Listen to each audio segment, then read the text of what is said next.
আসসালামু আলাইকুম ভিউয়ার্স, যারা ভর্তা খেতে পছন্দ করেন তাদের জন্যই আজকে তৈরি করে দেখাবো ঢেঁড়স ভর্তা। কোনো বাটাবাটির ঝামেলা নেই, হাত দিয়ে মাখিয়ে তৈরি করে ফেলতে পারবেন এই মজাদার ভর্তা। চলুন কিচেনে যাই আর ভর্তা বানানো শুরু করি।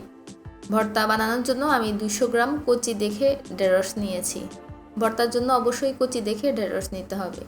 ঢেঁড়সগুলো চুলায় থাকা একটা প্যানে নিয়ে নিব। সবগুলো ঢেঁড়স প্যানের মধ্যে সব জায়গায় সমানভাবে বিছিয়ে দিব। 250 ml এর মতো পানি দিয়ে দিলাম ঢেঁড়সগুলো সিদ্ধ করার জন্য।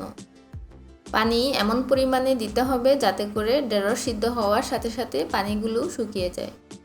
চাইলে আপনি এই পর্যায়ে ডাকনা দিয়ে ঢেঁড়সগুলো সিদ্ধ করে নিতে পারেন, কিন্তু আমি ডাকনা দিচ্ছি না, কারণ ডাকনা দিলে ঢেঁড়সের সবুজ কালার নষ্ট হয়ে যায়। প্রায় 7 থেকে 8 মিনিট পর পানিগুলো শুকিয়ে এসেছে, ঢেঁড়সগুলো সিদ্ধ হয়ে গিয়েছে। এখন এগুলো চুলা থেকে নামিয়ে ঠান্ডা হওয়ার জন্য রেখে দিব। চুলায় একটা ফ্রাই প্যান বসিয়ে দিলাম। 15 থেকে 16টার মতো কাঁচামরিচ প্যানে নিয়ে নিলাম। 2 থেকে 3 মিনিট সময় ধরে নেড়ে চেড়ে কাঁচামরিচগুলো ভেজে নিব। কাঁচামরিচ ভাজার সময় চুলার আগুন মিডিয়াম থেকে হাইয়ের দিকে রাখতে হবে। কাঁচামরিচ টালার সময় কাঁচামরিচের পিছনের দিকটা একটু ভেঙে দিবেন, এতে করে কাঁচামরিচ চুলায় দেওয়ার পর ছিটকে আপনার গায়ে পড়বে না।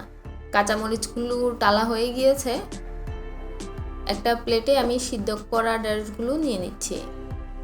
ঢেঁড়সের সামনের আর পিছনের দিকটা ছুরি দিয়ে কেটে ফেলে দিব। এরপর ঢেঁড়সগুলো ছোট ছোট টুকরো করে কেটে নিব, এতে করে ঢেঁড়সগুলো মাখাতে সুবিধা হবে। সবগুলো ঢেঁড়স কাটার পর তেলে রাখা কাঁচামরিচগুলো প্লেটে নিয়ে নিব। মরিচের উপর দিচ্ছি স্বাদমতো লবণ। হাত দিয়ে মরিচগুলো ম্যাশ করে নিব। আপনার যদি হাত জ্বলার ভয় থাকে তাহলে অবশ্যই গ্লাভস পরে নেবেন। মরিচ ম্যাশ করার পর এখন 2টা পেঁয়াজ স্লাইসড করে প্লেটে নিয়ে নিচ্ছি। সামান্য কিছু ধনেপাতা কুচি নিচ্ছি।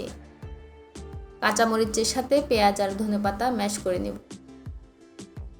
এরপর কেটে রাখা ঢেঁড়সগুলো সব কিছুর সাথে হাত দিয়ে ভালো করে মাখিয়ে নিব। আপনি চাইলে এক্সট্রা ফ্লেভারের জন্য এখানে 2 চা চামচ সরিষার তেল দিতে পারেন। আমি দিচ্ছি না, কারণ আমার কাছে ঢেঁড়সের যে ফ্লেভার আছে সেটাই ভালো লাগে।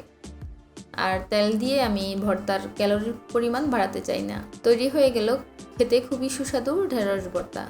একঘেয়েমি ঢেঁড়স ভাজি বা তরকারি না খেয়ে এভাবে একবার ট্রাই করে দেখতে পারেন। আশা করছি আপনাদের ভালো লাগবে। গরম ভাতের সাথে এটা খেতে সত্যি অসাধারণ লাগে।